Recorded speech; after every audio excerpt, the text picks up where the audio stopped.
태블릿 PC는 게이밍에 특화된 제품부터 애플의 아이패드 같은 고성능 제품, 10만원대 가성비 제품까지 종류가 많습니다. 예전과 다르게 다양한 제품이 있다 보니 나에게 필요한 제품이 어떤 것인지 판단하기 쉽지 않습니다. 오늘은 태블릿을 구매하기 전 어떤 기준으로 선택을 해야 하는지 알아보고 추천 제품들도 소개해드리겠습니다. 첫 번째, 사용 목적. 일단은 내가 어떤 목적을 가지고 태블릿을 살지 명확하게 하는 것이 좋습니다. 학습용으로 구매한다면 필기를 많이 하게 되므로 펜 사용이 가능한지를 따져봐야겠죠? 주로 게임, 영상 시청을 하기 위해서라면 성능이 좋아야 하니까 탑재하고 있는 AP를 따져봐야 합니다. 이것은 태블릿의 성능을 결정짓는 중요한 요소인데요. 안드로이드 태블릿을 산다면 스냅드래곤 700 이상, 애플 제품이라면 A14 바이오닉을 추천합니다. 두 번째, 화면 크기. 태블릿은 스마트폰에 비하면 큰 화면인 것은 맞지만 용도에 따라 더 큰 화면이 필요할 수도 있고 작은 화면이 필요할 수도 있는데요. 영화를 보거나 게임 등을 한다면 10인치대의 태블릿이 무난합니다. 10인치는 태블릿을 대표하는 크기로 많은 브랜드가 10인치대 제품들을 만들고 있습니다. 그런데 만약 태블릿을 들고 자주 이동하며 메모를 하는 일이 많다면 태블릿의 무게가 부담스러울 수 있습니다. 이 경우 8인치대의 태블릿을 고려해 볼 수 있습니다. 크기도 적당하고 무게도 가볍기 때문에 필요할 때마다 바로 꺼내 쓸 수 있다는 장점이 있습니다. 최근 판매되는 제품 중에는 14인치가 넘는 제품도 있는데요. 이런 제품은 거의 노트북과 맞먹는 크기이죠. 태블릿은 보통 엔터테인먼트 용도로 사는 것인데 이렇게 크고 무거우면 차라리 노트북을 사는 게 좋을 겁니다. 세 번째, 저장 공간. 저장 공간이 크면 설치할 수 있는 앱도 많고 사진이나 동영상도 많이 저장할 수 있습니다.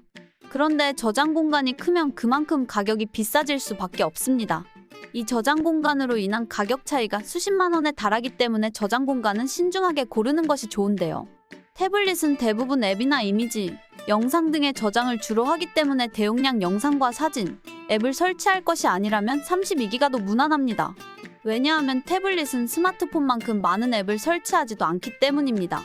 물론 이것은 사용자마다 다를 수 있으니 본인의 사용 패턴을 고려해야 합니다. 만약 그래픽 작업이나 게임용으로 구매한다면 최소 256기가 이상의 제품을 추천합니다. 최신 고사양 게임들이 많은 저장 공간을 요구하고 동영상 또한 많은 용량을 차지하기 때문입니다. 네 번째, 가격. 개인적으로 100만 원이 넘는 고가의 제품을 추천하지 않습니다. 보통 복잡한 작업은 노트북을 주로 사용하는데 태블릿의 기술이 아무리 발전했다고 해도 노트북의 생산성을 따라가기는 힘들기 때문입니다. 또 대부분이 태블릿을 영상 시청 정도로 활용한다는 것을 볼 때 너무 고가의 제품을 사면 제대로 활용하는 것도 힘든 경우가 많습니다. 앞에서 설명했듯이 우리가 태블릿을 구매하는 이유가 명확하다면 굳이 고가의 제품을 구매할 필요가 없겠죠? 그러니 내가 어떤 목적으로 제품을 구매할지 먼저 생각해보시고 적당한 예산을 짜보시기 바랍니다. 많고 많은 태블릿, 어떤 태블릿이 좋을까요? 판매량, 구매 후기, 합리적인 가격 등을 종합해서 뽑은 태블릿 추천 제품 4가지를 선정했습니다. 제품 링크는 본문에서 자세히 확인할 수 있습니다. 아이패드 에어 5세대는 압도적인 성능을 자랑하는 제품입니다. 아이패드 프로에만 탑재되던 M1 칩이 상대적으로 저렴한 에어 모델에도 적용되면서 영상 편집이나 사진 보정도 가능한 수준이 되다 보니까 굉장히 많은 인기를 끌고 있습니다. 여기에 전면 1200만 화소의 카메라까지 있어서 아이패드 에어만으로도 훌륭한 화질과 음질로 강의나 회의 진행도 가능합니다. 이 제품은 필기용으로 또 엔터 용도로도 부족함이 없는 모델로 추천합니다. 갤럭시 탭 S8은 현존하는 안드로이드 태블릿 중 가장 최고의 스펙을 가졌다고 할 수 있습니다. S펜이 내장되어 있어서 10만 원이 훌쩍 넘는 애플 펜슬처럼 따로 구매할 필요가 없다는 점이 장점입니다. 갤럭시 탭의 펜 같은 경우 레이턴시가 거의 안 느껴질 정도로 발전했습니다. 필기용이나 학습용으로 강추하는 제품이며 펜의 성능이 좋으니까 그림 그리는 분들에게도 굉장히 좋겠죠? 아이패드 미니 6세대는 아이패드 10세대와 가격 차이가 크지 않아서 이 2가지를 두고 고민하는 분들이 많습니다. 그런데 아이패드 10세대는 A14 바이오닉, 아이패드 미니는 A15 바이오닉 칩이 들어갔습니다.